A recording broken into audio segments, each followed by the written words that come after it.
ಎಲ್ಲರಿಗೂ ನಮಸ್ಕಾರ. ನನ್ನ ನಿಮ್ಮ ನಾಗರಾಜ ಶಾಸ್ತ್ರಿ ಮಾಡುವ ಎಲ್ಲರಿಗೂ ನಮಸ್ಕಾರಗಳು. ಶ್ರೀ ಕ್ಷೇತ್ರ ಭದ್ರಕಾಳಿ ಸಾನ್ನಿಧ್ಯ. ಇವತ್ತಿನ ವಿಚಾರ ಏನು, ಬಹಳಷ್ಟು ಜನ ಕೇಳುವಂಥದ್ದು ಈ ಕ್ಷೇತ್ರದಲ್ಲಿ. ಇವತ್ತಿನ ವಿಚಾರ ಏನು ಅಂತಂದಾಗ, ಈಗ ವ್ಯಾಪಾರ ಸಣ್ಣದಾಗಿ ಒಂದು ಅಂಗಡಿ ಮಾಡಿರ್ತೀರ, ಸಣ್ಣದಾಗಿ ಒಂದು ಆಫೀಸ್ ಮಾಡಿರ್ತೀರ, ಸಣ್ಣದಾಗಿ ಏನೋ ಒಂದು ಜೀವನದಲ್ಲಿ ಮುಂದೆ ಬರಬೇಕಂತೇಳಿ ಒಂದು ವ್ಯವಹಾರನ ನಿಮ್ಮ ಯಾವುದೊಂದು ನಿಮ್ಮ ಶಕ್ತಿ ಮೀರಾದರೂ ಸಹ ವ್ಯವಹಾರದಲ್ಲಿ ಒಳಗೊಂಡಿರ್ತೀರ. ಮತ್ತು ವ್ಯಾಪಾರ ಆಗ್ತಾ ಇಲ್ಲ, ಜನಾಕರ್ಷಣೆ ಆಗ್ತಾ ಇಲ್ಲ, ವ್ಯಾಪಾರ ಅಭಿವೃದ್ಧಿ ಆಗ್ತಾ ಇಲ್ಲ, ದಿನನಿತ್ಯಕ್ಕೂ ವ್ಯಾಪಾರ ಕುಗ್ಗುತ್ತಿದೆ. ಮತ್ತು ಅಂಗಡಿ ಮುಂದೆ ನಿಮ್ಮೆಣ್ಣು ತಂದು ಹೊಡೆಯುವಂಥದ್ದು, ಮತ್ತು ಹಲವಾರು ಸಮಸ್ಯೆಗಳನ್ನು ಮಾಡೋವಂಥದ್ದು, ಮತ್ತು ಅಂಗಡಿಯಲ್ಲಿ ಅಭಿವೃದ್ಧಿ ಆಗಲ್ಲ, ಜನ ಮತ್ತೆ ಬರೋದಿಲ್ಲ, ಹಣ ಪ್ರಾಪ್ತಿ ಆಗಲ್ಲ, ಅಂಗಡಿಯಲ್ಲಿ ನಮ್ಗೆ ಕೂತ್ಕೊಳ್ಳೋಕ್ಕೆ ಇಂಟ್ರೆಸ್ಟ್ ಇಲ್ಲ, ನಿದ್ರೆ ಮಂಪ್ರ, ಈ ಥರ ಸಮಸ್ಯೆಗಳಿಗೆಲ್ಲ ಏನು ಮಾಡಬೇಕಂತ ತುಂಬ ಜನ ಪ್ರಶ್ನೆ ಕೇಳ್ತಾರೆ. ಕೆಲವೆಲ್ಲ ಸಮಸ್ಯೆಗಳನ್ನು ಸಣ್ಣ ಸಣ್ಣ ತಂತ್ರಗಳಿಂದ ನಾವು ಪ್ರಯೋಗ ಮಾಡ್ಕೊಳ್ಬೇಕು.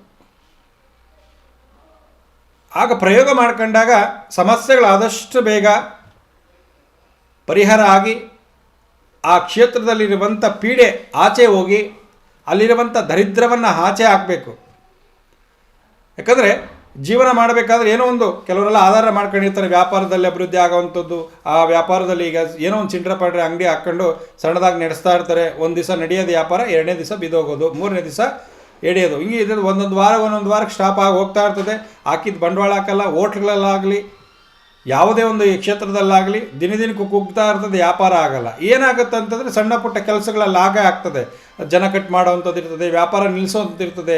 ಏನೋ ಒಂದು ತಂತ್ರ ಮಾಡಿ ಆ ಕ್ಷೇತ್ರದಲ್ಲಿ ಆ ವ್ಯಾಪಾರ ನಿಲ್ಲಿಸಬೇಕಂತೇಳಿ ಆ ಅಪೋಸಿಟ್ ಅವ್ರು ಏನು ಮಾಡ್ತಾರೆ, ಏನೋ ಒಂದು ಸಮಸ್ಯೆಗಳು ಮಾಡ್ತಾ ಇರ್ತಾರೆ. ನಮಗೆ ವೈದ್ಯಕೀಯ ಪರಿಹಾರ ಏನು ಗುರುಗಳೇ ಅಂತ ತುಂಬ ಜನ ನಮ್ಮನ್ನು ಪ್ರಶ್ನೆ ಕೇಳ್ತಾರೆ. ಈ ಕ್ಷೇತ್ರದಲ್ಲಿ ವ್ಯಾಪಾರ ಅಭಿವೃದ್ಧಿ ಆಗಬೇಕಂತಂದರೆ ಬಹಳಷ್ಟು ಶಕ್ತಿ ಇರುವಂಥದ್ದು ವಸ್ತು. ಅತಿ ಶೀಘ್ರದಲ್ಲಿ ಆ ವ್ಯಾಪಾರ ಕ್ಷೇತ್ರದಲ್ಲಿ ಅಭಿವೃದ್ಧಿ ಆಗುವಂಥದ್ದು, ಮತ್ತು ಜನಾಕರ್ಷಣೆ ಆಗುವಂಥದ್ದು, ಮತ್ತು ಹಣ ಪ್ರಾಪ್ತಿ ಆಗುವಂಥದ್ದು ಬಹಳಷ್ಟು ವಿಶೇಷವಾಗಿರುತ್ತೆ. ಏನು ನಾವು ಆ ಸಮಸ್ಯೆಗಳಿಗೆ ಏನು ಪರಿಹಾರ ಮಾಡ್ಕೊಳ್ಬೇಕು, ಯಾವ ಥರ ಆ ಸಮಸ್ಯೆಗೆ ನಾವು ಶೀಘ್ರವಾಗಿ ಪರಿಹಾರ ತಗೋಬೇಕಂತೇಳಿ ಹೇಳಿದಾಗ ಸಣ್ಣದೊಂದು ತಂತ್ರ ಹೇಳ್ತೀನಿ. ನೀವು ವ್ಯಾಪಾರ ಕ್ಷೇತ್ರದಲ್ಲಿ ಇರುವಂಥವ್ರು, ಬಿಸ್ನೆಸ್ ಆಗಲಿ, ಆಫೀಸ್ ಆಗಲಿ, ಅಂಗಡಿ ಆಗಲಿ, ಏನೋ ಸಣ್ಣ ಪುಟ್ಟ ಅಂಗಡಿ ಇಟ್ಕೊಂಡಿರೋ ಸಣ್ಣ ತಂತ್ರವನ್ನು ಹೇಳ್ತೀನಿ. ಆ ತಂತ್ರವನ್ನು ಮಾಡ್ಕೊಳ್ಳಿ. ಆದಷ್ಟು ಬೇಗ ವ್ಯಾಪಾರದ ಅಭಿವೃದ್ಧಿ ಆಗ್ತದೆ, ಜನಾಕರ್ಷಣೆ ಆಗ್ತದೆ, ಮತ್ತು ಸಮಸ್ಯೆಗಳನ್ನು ಬರೋದಂಥದ್ದಿಲ್ಲ. ಏನು ಆ ಸಮಸ್ಯೆ ಅಂತಂದರೆ, ಏನು ಆ ವಸ್ತುಗಳು ಸಿಗೋವಂಥದ್ದು ಅಂತಂದರೆ, ಸಾಮಾನ್ಯವಾಗಿ ಗಂದಿಗೆ ಅಂಗಡಿಯಲ್ಲಿ ಸಿಗೋವಂಥದ್ದೇ ಕಮಲದ ಬೀಜ ಮತ್ತು ಕೆಂಪು ಗುಲಗಂಜಿ ಮತ್ತು ಬಿಳಿ ಗುಲಗಂಜಿ ಮತ್ತು ದೇವಭೂತಾಳಿ. ಕಮಲದ ಬೀಜ, ಕೆಂಪು ಗುಲಗಂಜಿ, ಬಿಳಿ ಗುಲಗಂಜಿ, ದೇವಭೂತಾಳಿ. ಇದು ಗಂದಿಗೆ ಅಂಗಡಿಗೆ ಸಾಮಾನ್ಯವಾಗಿ ಸಿಗುತ್ತೆ. ನೋಟ್ ಮಾಡ್ಕೊಳ್ಳಿ, ಇನ್ನೊಂದ್ಸಲ ಹೇಳ್ತೀನಿ.